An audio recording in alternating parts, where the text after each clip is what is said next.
We're planting squash and we're making a video.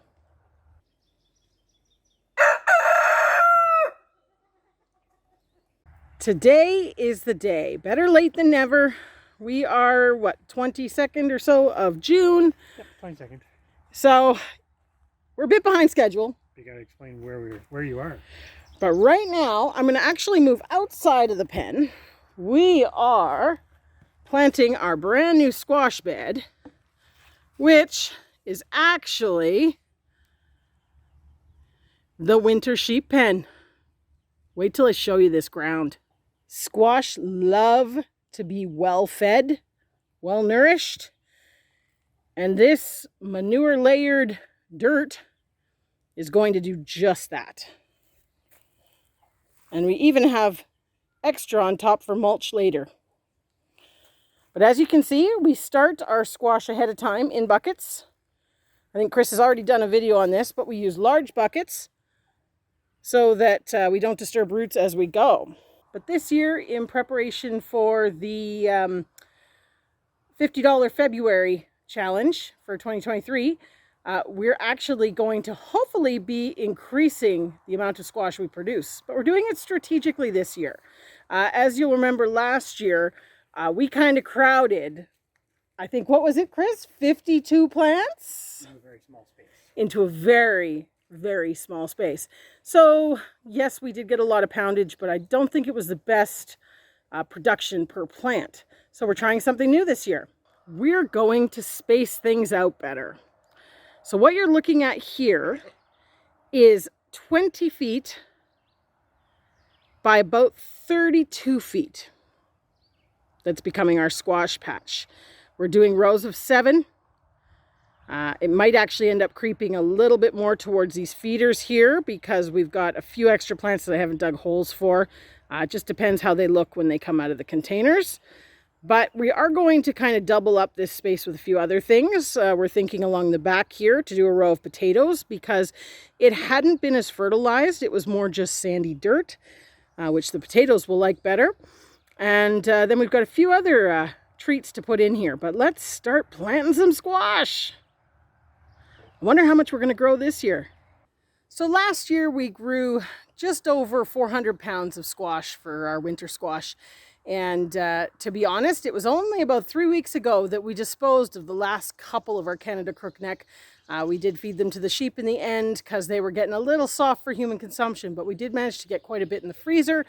And we got it pureed up and cubed up and all sorts of things, which is good for use later in the year. Because as we kind of constantly say, you still have to make it till next harvest season with all that food that you store. So it's good to have a few things still sitting in the freezer to work on over the summer. But we have our Canada crookneck all in. I'll give you a tour of that. So for our Canada crookneck this year, we have gone less is more. We have 24 plants split amongst 17 hills. Some have 2, some have 1. We've kind of tried to alternate back and forth to give space here. But essentially, we have a third of the plants that we had last year in twice as much space. So now, Chris is getting started on our, what one? Green striped Kershaw. Green striped Kershaw. So we have 10 of those to go in. So Chris, what do you think of our squash patch? Well, it's planted, and that's a good thing. I think it'll be interesting to see. I think we need more squash. I was wondering if you were going to avoid saying the right answer, because that's what you said. But I think it will be interesting to see because, like you said, the area that these are occupying is slightly bigger than one of the garden spaces, like the entire garden space we had last year where we grew our potatoes and peppers and crookneck squash. So hypothetically, with a bit more space, they should do better, but we will definitely have to see about that. And it's very fertile ground. Yes, also true, which is something that the squash doesn't mind. On that note, I am going to go and get some water and water all these. Well, it was kind of started as a squash video, but I think it's just becoming a general planting video because we have a lot of space left. And as Stephanie pans around here, we have quite a bit of space left. And since we have the squash in here, we can't use this as a pen, which is actually a good thing because it gives this a rest because the sheep spend the winter in here. So not a bad idea to be giving it a rest. But we have other things to plant, so we're trying to decide next. Do we plant some corn, or do we plant some peppers, or do we try to do both? Well, in the end, we opted for sorting out some peppers. As you can see, daylight is fading again. This is sort of a, ongoing thing about lack of time. But you can see right over here, that was the edge of our squash. We have planted 30 of our sweet Italian peppers. We still have another, I want to say 20 still to go. So we're going to still come in with one more row down here. That'll be 8 more. And then we'll just have to figure out where the last 12 go. We'd like to keep them in this space.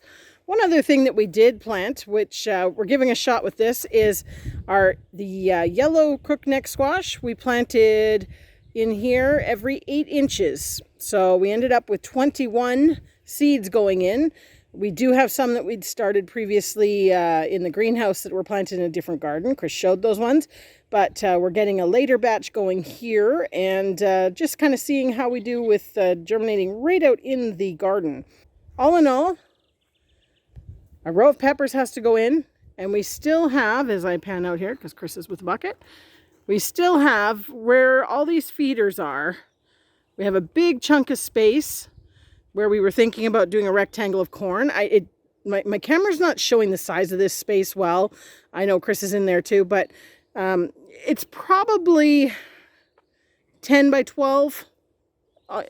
Yeah, about 10 by 12, maybe 10 by 14. But I'm going to say 10 by 12 workable space.